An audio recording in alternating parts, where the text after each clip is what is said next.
Judges 4:1 through 5:31. After Ehud's death, the Israelites again did evil in the Lord's sight. So the Lord turned them over to King Jabin of Hazor, a Canaanite king. The commander of his army was Sisera, who lived in Harosheth Hagoyim. Sisera, who had 900 iron chariots, ruthlessly oppressed the Israelites for 20 years. Then the people of Israel cried out to the Lord for help. Deborah, the wife of Lapidoth, was a prophet who was judging Israel at that time. She would sit under the palm of Deborah between Ramah and Bethel in the hill country of Ephraim, and the Israelites would go to her for judgment. One day she sent for Barak, son of Abinoam, who lived in Kadesh in the land of Naphtali. She said to him, "This is what the Lord, the God of Israel, commands you. Call out 10,000 warriors from the tribes of Naphtali and Zebulun at Mount Tabor, and I will call out Sisera, commander of Jabin's army, along with his chariots and warriors to the Kishon River. There I will give you victory over him." Barak told her, "I will go, but only if you go with me." "Very well," she replied. "I will go with you, but you will receive no honor in this venture, for the Lord's victory over Sisera will be at the hands of a woman." So Deborah went with Barak to Kadesh. At Kadesh, Barak called together the tribes of Zebulun and Naphtali, and 10,000 warriors went up with him. Deborah also went with him. Now Heber the Kenite, a descendant of Moses' brother-in-law Hobab, had moved away from the other members of his tribe and pitched his tent by the oak of Zaananim near Kadesh. When Sisera was told that Barak, son of Abinoam, had gone up to Mount Tabor, he called for all 900 of his iron chariots and all of his warriors, and they marched from Harosheth Hagoyim to the Kishon River. Then Deborah said to Barak, "Get ready, this is the day the Lord will give you victory over Sisera, for the Lord is marching ahead of you." So Barak led his 10,000 warriors down the slopes of Mount Tabor into battle. When Barak attacked, the Lord threw Sisera and all his chariots and warriors into a panic. Sisera leaped down from his chariot and escaped on foot. Then Barak chased the chariots and the enemy army all the way to Harosheth Hagoyim, killing all of Sisera's warriors. Not a single one was left alive. Meanwhile, Sisera ran to the tent of Jael, the wife of Heber the Kenite, because Heber's family was on friendly terms with King Jabin of Hazor. Jael went out to meet Sisera and said to him, "Come into my tent, sir. Come in, don't be afraid." So he went into her tent, and she covered him with a blanket. "Please give me some water," he said. "I'm thirsty." So she gave him some milk from a leather bag and covered him again. "Stand at the door of the tent," he told her. "If anybody comes and asks you if there's anyone here, say no." But when Sisera fell asleep from exhaustion, Jael quietly crept up to him with a hammer and a tent peg in her hand. Then she drove the tent peg through his temple and into the ground, and so he died. When Barak came looking for Sisera, Jael went out to meet him. She said, "Come, and I will show you the man you are looking for." So he followed her into the tent and found Sisera lying there dead with the tent peg through his temple. So on that day, Israel saw God defeat Jabin, the Canaanite king. And from that time on, Israel became stronger and stronger against King Jabin until they finally destroyed him. On that day, Deborah and Barak, son of Abinoam, sang this song. Israel's leaders took charge, and the people gladly followed. Praise the Lord. Listen, you kings, pay attention, you mighty rulers, for I will sing to the Lord. I will make music to the Lord, the God of Israel. Lord, when you set out from Seir and marched across the fields of Edom, the earth trembled, and the cloudy skies poured down rain. The mountains quaked in the presence of the Lord, the God of Mount Sinai, in the presence of the Lord, the God of Israel. In the days of Shamgar, son of Anath, and in the days of Jael, people avoided the main roads, and travelers stayed on winding pathways. There were few people left in the villages of Israel, until Deborah arose as a mother for Israel. When Israel chose new gods, war erupted at the city gates, yet not a shield or spear could be seen among 40,000 warriors in Israel. My heart is with the commanders of Israel, with those who volunteer for war. Praise the Lord. Consider this, you who ride on fine donkeys, you who sit on fancy saddle blankets, and you who walk along the road. Listen to the village musicians gathered at the watering holes. They recount the righteous victories of the Lord and the victories of his villagers in Israel. Then the people of the Lord marched down to the city gates. Wake up, Deborah, wake up. Wake up, and sing a song. Arise, Barak. Lead your captives away, son of Abinoam. Down from Tabor marched the few against the nobles. The people of the Lord marched down against mighty warriors. They came down from Ephraim, a land that once belonged to the Amalekites. They followed you, Benjamin, with your troops. From Machir the commanders marched down. From Zebulun came those who carry a commander's staff. The princes of Issachar were with Deborah and Barak. They followed Barak, rushing into the valley. But in the tribe of Reuben there was great indecision. Why did you sit at home among the sheepfolds, to hear the shepherds whistle for their flocks? Yes, in the tribe of Reuben there was great indecision. Gilead remained east of the Jordan. And why did Dan stay home? Asher sat unmoved at the seashore, remaining in his harbors. But Zebulun risked his life, as did Naphtali, on the heights of the battlefield. The kings of Canaan came and fought at Taanach near Megiddo springs, but they carried off no silver treasures. The stars fought from heaven. The stars in their orbits fought against Sisera. The Kishon River swept them away, that ancient torrent, the Kishon. March on with courage, my soul.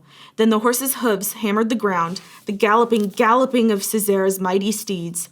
Let the people of Meroz be cursed, said the angel of the Lord.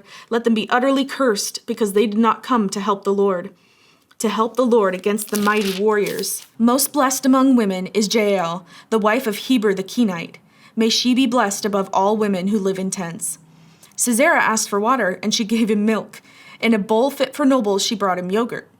Then with her left hand she reached for a tent peg, and with her right hand for the workman's hammer. She struck Sisera with the hammer, crushing his head. With a shattering blow she pierced his temples. He sank, he fell, he lay still at her feet.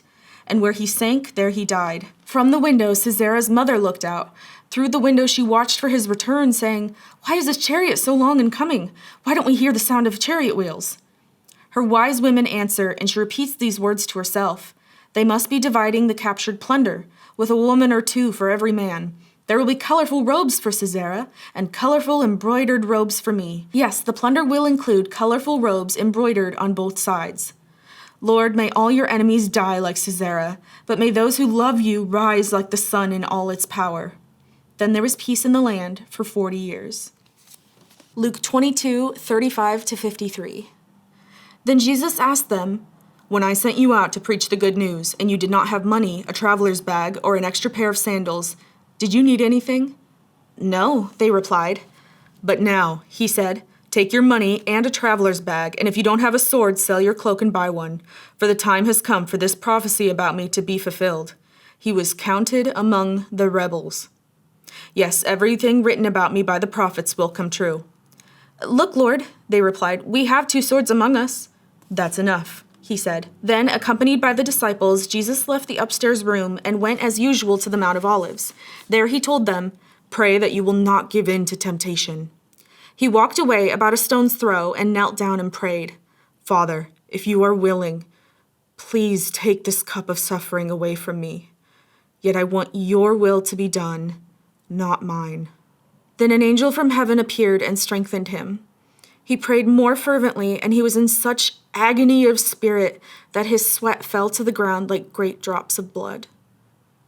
At last he stood up again and returned to the disciples, only to find them asleep, exhausted from grief. "Why are you sleeping?" he asked them. "Get up and pray so that you will not give in to temptation." But even as Jesus said this, a crowd approached, led by Judas, one of the 12 disciples. Judas walked over to Jesus to greet him with a kiss, but Jesus said, "Judas, would you betray the Son of Man with a kiss?" When the other disciples saw what was about to happen, they exclaimed, "Lord, should we fight? We brought the swords." And one of them struck at the high priest's slave, slashing off his right ear. But Jesus said, "No more of this." And he touched the man's ear and healed him. Then Jesus spoke to the leading priests, the captains of the temple guard, and the elders who had come for him. "Am I some dangerous revolutionary," he asked, "that you come with swords and clubs to arrest me? Why didn't you arrest me in the temple? I was there every day." But this is your moment, the time when the power of darkness reigns. Psalm chapter 94. O Lord, the God of vengeance, O God of vengeance, let your glorious justice shine forth. Arise, O Judge of the earth, give the proud what they deserve. How long, O Lord, how long will the wicked be allowed to gloat? How long will they speak with arrogance? How long will these evil people boast? They crush your people, Lord, hurting those you claim as your own. They kill widows and foreigners and murder orphans. The Lord isn't looking, they say, and besides, the God of Israel doesn't care. Think again, you fools. When will you finally catch on? Is he deaf, the one who made your ears? Is he blind, the one who formed your eyes? He punishes the nations. Won't he also punish you? He knows everything. Doesn't he also know what you are doing? The Lord knows people's thoughts. He knows they are worthless. Joyful are those you discipline, Lord, those you teach with your instructions. You give them relief from troubled times until a pit is dug to capture the wicked. The Lord will not reject his people. He will not abandon his special possession. Judgment will again be founded on justice, and those with virtuous hearts will pursue it. Who will protect me from the wicked? Who will stand up for me against evildoers? Unless the Lord had helped me, I would soon have settled in the silence of the grave. I cried out, I am slipping, but your unfailing love, O Lord, supported me. When doubts filled my mind, your comfort gave me renewed hope and cheer. Oh. Can unjust leaders claim that God is on their side, leaders whose decrees permit injustice? They gang up against the righteous and condemn the innocent to death. But the Lord is my fortress. My God is the mighty rock where I hide. God will turn the sins of evil people back on them. He will destroy them for their sins. The Lord our God will destroy them. Proverbs 14, 3-4. A fool's proud talk becomes a rod that beats him, but the words of the wise keep them safe. Without oxen, a stable stays clean, but you need a strong ox for a large harvest.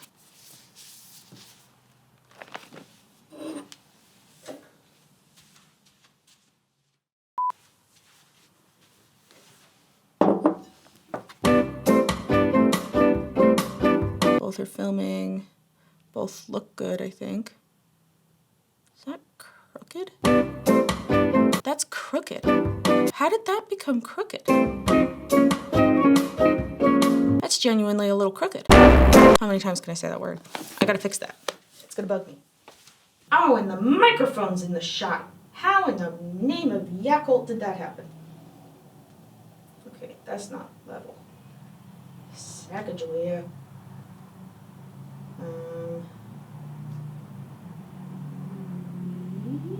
That looks better, right? I think I'm content. Okay. Because Heber's family was on friendly terms with the king Jabin of Hazor. Oh, with King Unless the Lord had helped me, I would soon have